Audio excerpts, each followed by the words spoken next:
Hi, I'm Mark, and this is Foothill Paint Fabrication. Today we're back on that 1950 Chevy truck. This time we're working on the cab. When the owner came to pick up the bed and the tailgate and the running boards, he brought the cab with him.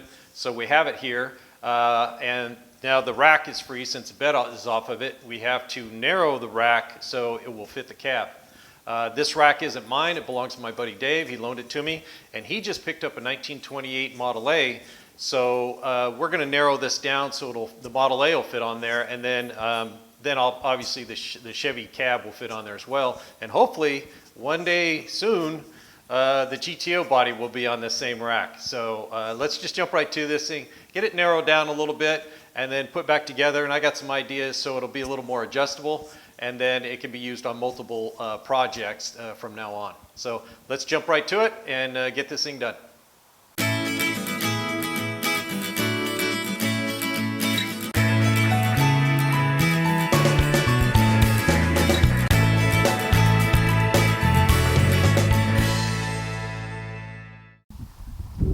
Okay, the cab showed up. We gotta get that cab onto that rack somehow. Just want to show you real quick the owner. Kind of an ingenious way of lifting the cab off the chassis. That's my cherry picker I loaned him. And he made these 2x4s. Sistered them together, put some screws. And if you see up inside there, it slides right over the beam of the engine hoist, and then just slide it up underneath there and then jack it up. So it works out pretty good. Pretty good idea. Cab's in great shape, by the way. We got some work to do to it though. Got some every X you see on this firewall's got to be filled in, every hole. And then we're going to be filling in the filler neck hole as well. And then getting this thing ready for paint.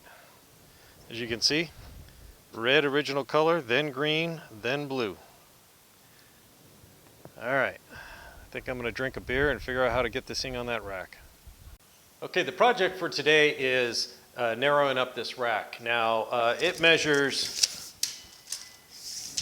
48 inches right on the money. So what we're going to do is we need to get down to 42 inches to the outside here. So we're going to lop off 6 inches out of each end.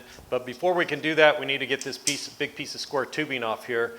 It's just got like a 1-inch weld on all 4 corners.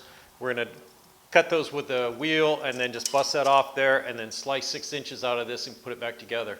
Then the next step is I think it'd be good to have some sort of sliding rack like this piece here, but maybe use this tube and have it so it slides along here and either bolts down or some sort of clamp where you can just slide it infinitely and just tighten it up where you want it, set your cab or body or whatever on here, and then you're good to go.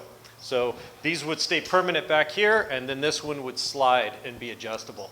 So I think that'll make it a lot more user-friendly, and then when we're switching back over to the Model A or the Chevy Truck, it's a lot easier. So let's get the cutting wheel out and get this thing off, and then slice this thing down. All right, let's get these welds cut real quick.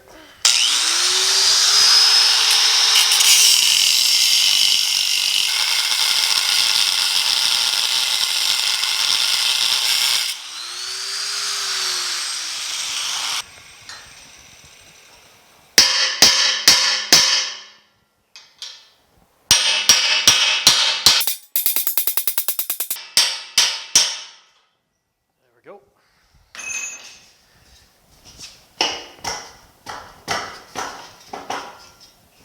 Oof. Now this thing's made out of 3-inch square tubing. I think that's 1/4-inch wall, so it weighs a ton. Not quite a ton, but it's heavy. So now we got that out of the way. We're going to work on just picking 6 inches and slicing 6 inches out of here and just bringing it back together. Okay, I got the rack locked up off its wheels because when I cut this, it's just going to cave in, and like I said, this thing is heavy. I don't want to try to chase it. So I got it blocked up all 4 corners. Got some clamps on here so when I cut it, hopefully it won't fall apart too bad. I'm going to use a Sawzall with the Milwaukee torch blade on here. I don't know if you guys have ever used these blades, but they're really remarkable. They're a little more expensive, but man, they cut good and they last a long time.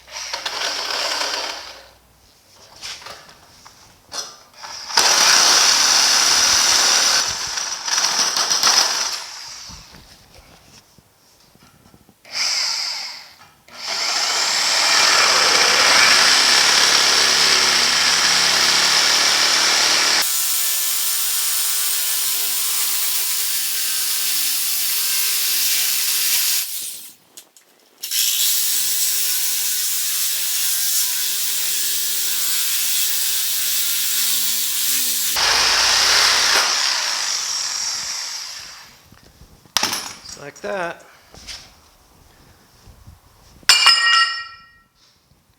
One end, do the other end, and be ready to clean this up, push it back together, weld it up. Okay, I don't really trust my floor to be level, to just set it down on the floor and then weld it. So I've got the angle iron here holding it this way, I've got it flat this way, so I'm just going to tack it.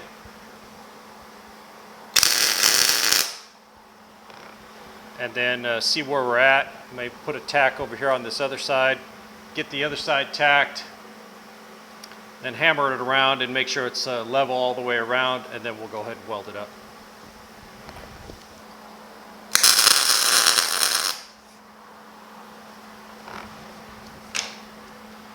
Okay, I'm just going to switch over to the other side.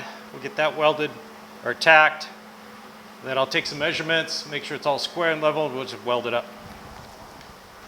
Okay, we got it all tacked together. It's straight enough. I don't know if it's perfect, but it looks good to me. I'm going to get it welded.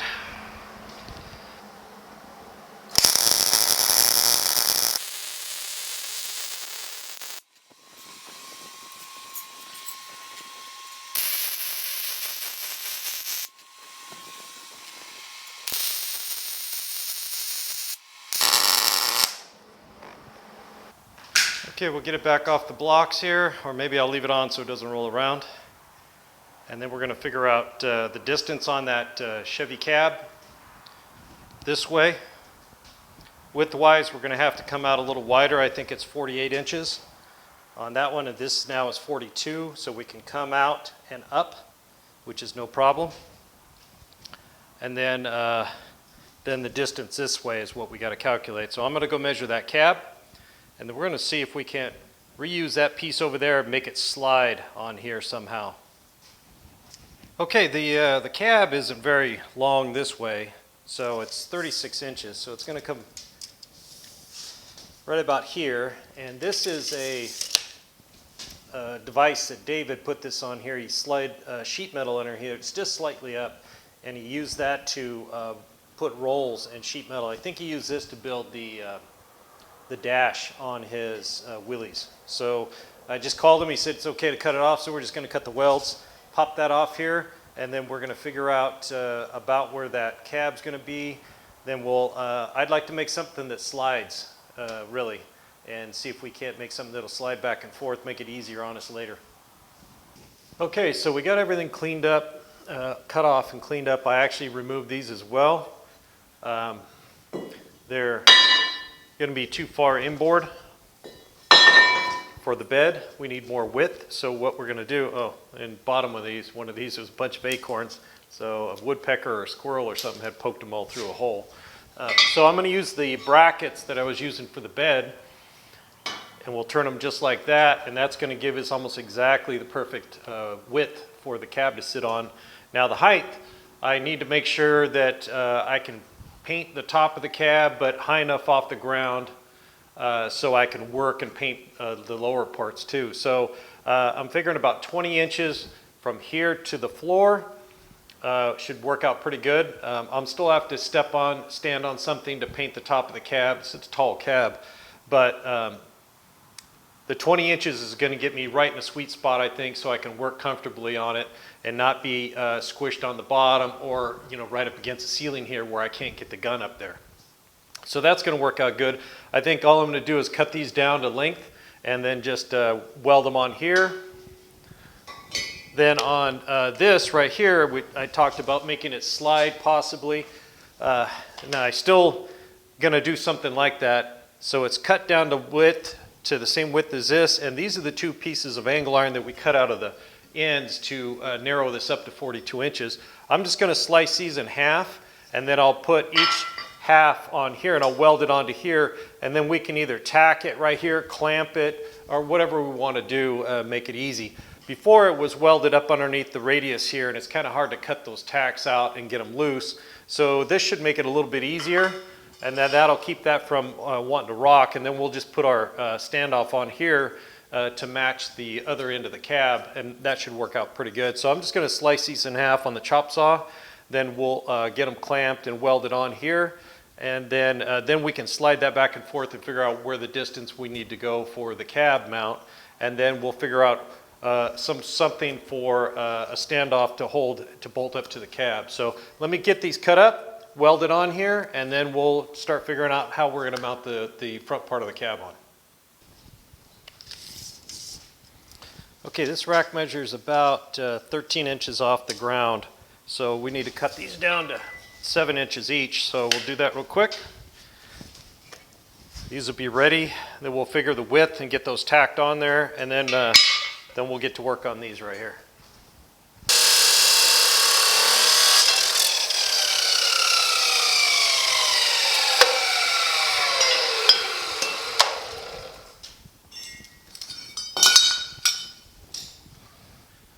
Okay, these are cut to fit. So I just need to go measure the cab to double check my measurement from the whole mounting hole to mounting hole. And I'll probably set them inboard just a little bit because we're using the bolt holes where the cab mounts to the chassis. So the cab will stick out back here, which will make it a lot easier to paint and work on. But I got to figure out about what distance I want that. I don't want this sticking out. But once I get this measurement, we can clean these up and then get these tacked on. Okay, our measurement needs to be 47 inches from center of the hole to the center of the other hole, and we're actually lucking out quite a bit here. This is 42, and from the edge of here to the center of the hole is about 2.5 inches. So that gives us 5 inches overall, plus 42, 47. So really all we need to do is butt them up against the edge here and tack them.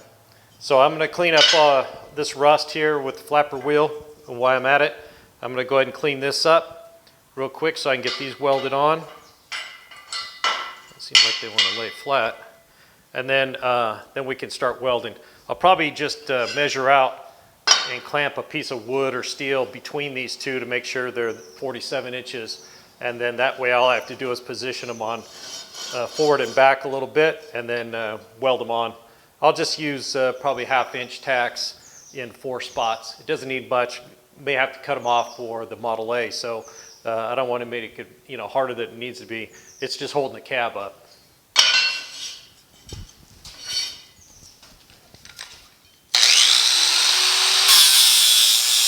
Okay, to get this lined up, all I did was take a piece of, this is 1 inch square. I marked out 47 inches, and then I marked the center of the holes, and then just clamped that to the line. And then it also, this 1 inch square tube will help make sure I get them straight. I just set them back 1 inch from the edge here, so the weld's not on the edge of the tube. And then I just kind of fingered it back and forth until it felt about evenly spaced. And then we're just going to tack that on there, and then I'll square it up and burn it in, all 4 corners. Over here, I've just clamped these down. I'm going to weld little short welds on those to kind of hold it, and then that'll be ready for the next step.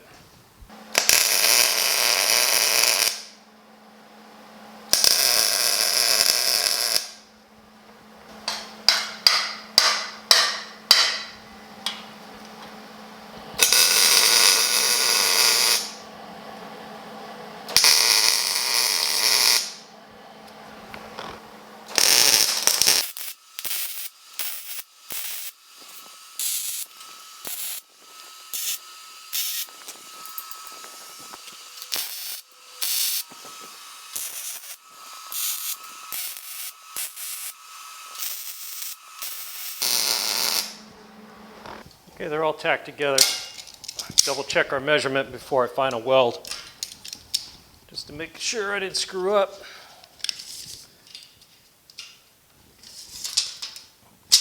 Right on the money. So they're square, they're parallel, and all I'll do is just make these welds a little bit bigger. In fact, that's probably plenty strong enough right there. It's just holding up cab after all. It's not like we're going to go racing this thing around. Okay, for this mount on the cab, there is a brace that comes down 1.5 inches. So that means this one needs to be shorter so the cab sits level. Not that it's super critical, but I'd like it to sit level. So this is a 3-inch. This was 7 inches overall. So this is 3 inch. This is 2.5. So it gives me 5.5 plus 1.5 inches, makes it 7. So all I did was take this piece of 2.5, just left over from here, and I just drilled a 1/2 inch hole in there so we can reach up in there and get a bolt.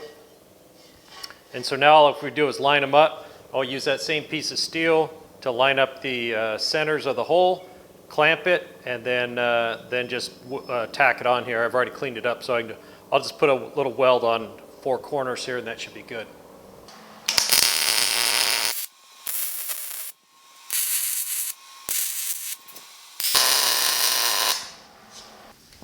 Okay, so now we can slide this back and forth, clamp it down if we want, or tack it, or whatever we want to do.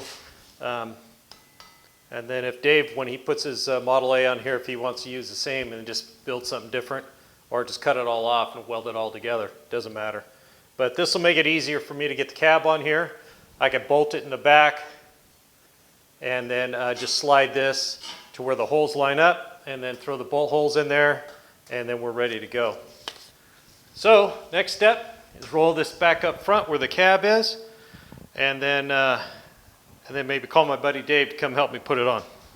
So there's the rack. So I'm just gonna try to roll this thing on there and get it lined up. Let's see what happens. All right, we're gonna have to jack it up quite a ways to get over the top here. Hopefully it goes high enough.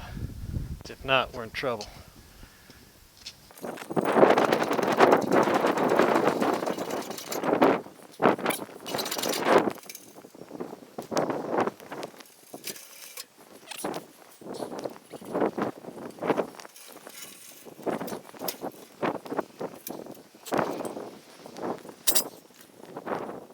Okay, lower it down.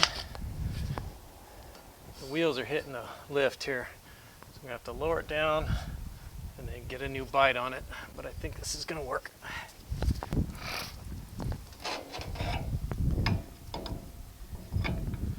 So we'll take the weight off, and then I'll slide the this beam here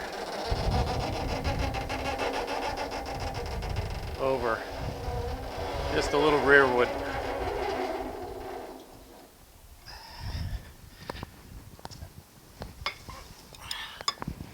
Oop, landed right on there. Looks like it's gonna work.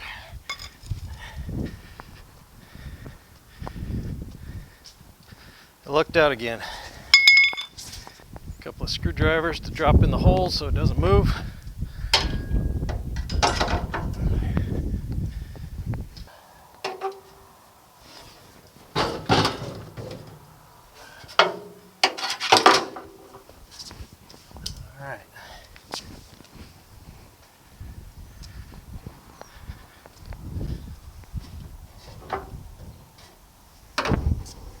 Looks like Dave's showing up. Good, get some help.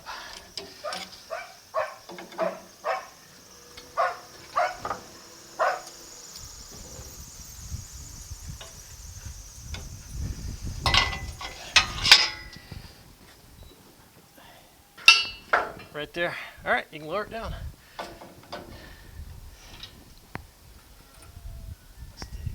That's it. Yep. All right. Yay.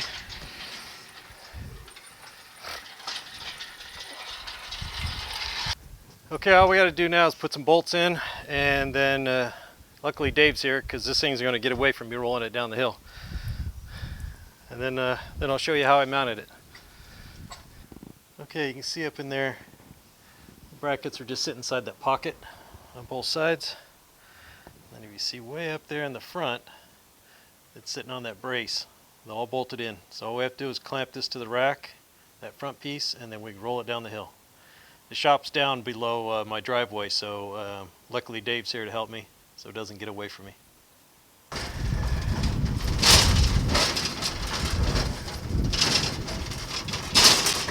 We can clamp this thing or not? Oh yeah, good idea, huh? Yeah, let's go. We're all right.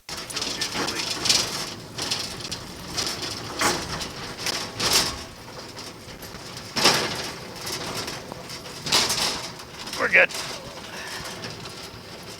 The back's welded, the front's just sitting on there. You stop right there. Ready?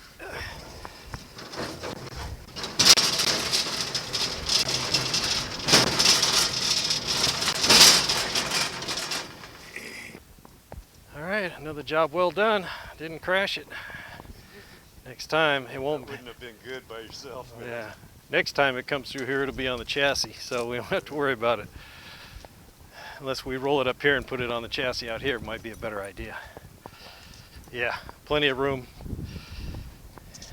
Okay, the last thing to do is to just put a little tack right there on each one of them so I don't have clamps in my way. Luckily Dave remembered halfway down the hill that I didn't put a clamp on it yet, so we threw a clamp on there so it wouldn't jiggle off the rack. Not that it was going to, it's welded in the back. But I'm going to go ahead and throw a quick tack on here. And then later when we're done, I'll just hit it with a grinder and knock it right off there.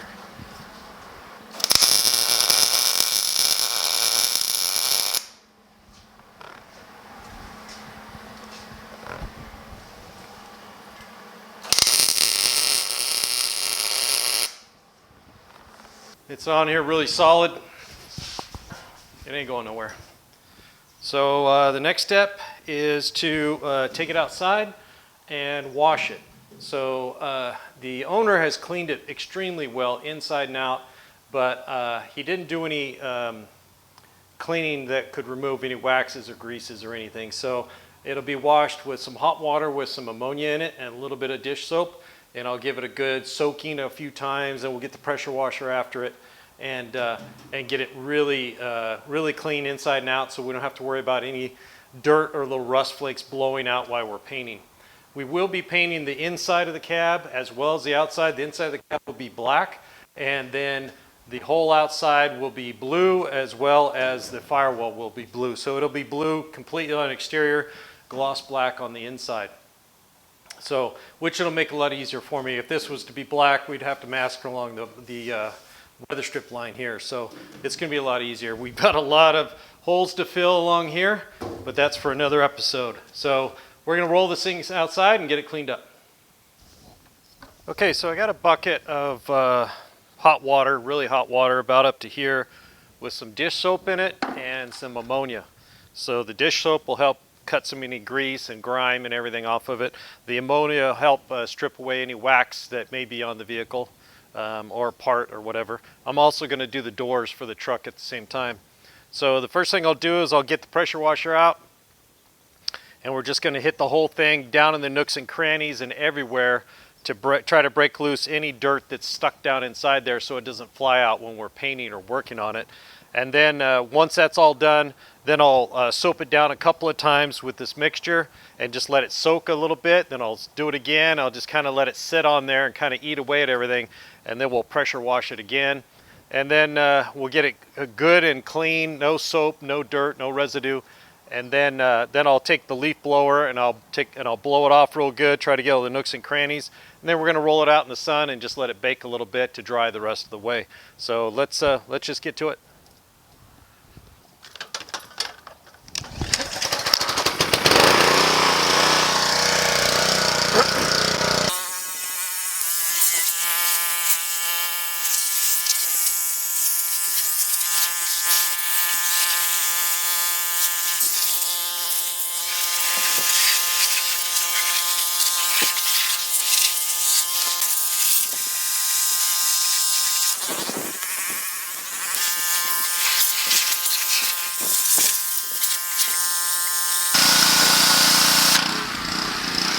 Down right in here, there's a lot of rust down in here. There's a factory drain right here, but there was quite a bit of rust, not thick rust, but I want to get that out of there.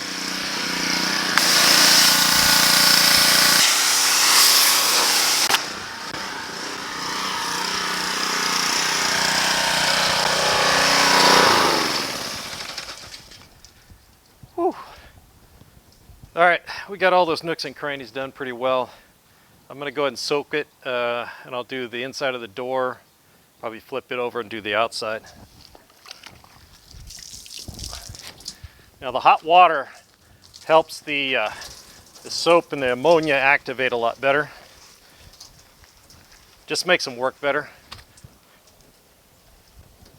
Whoa.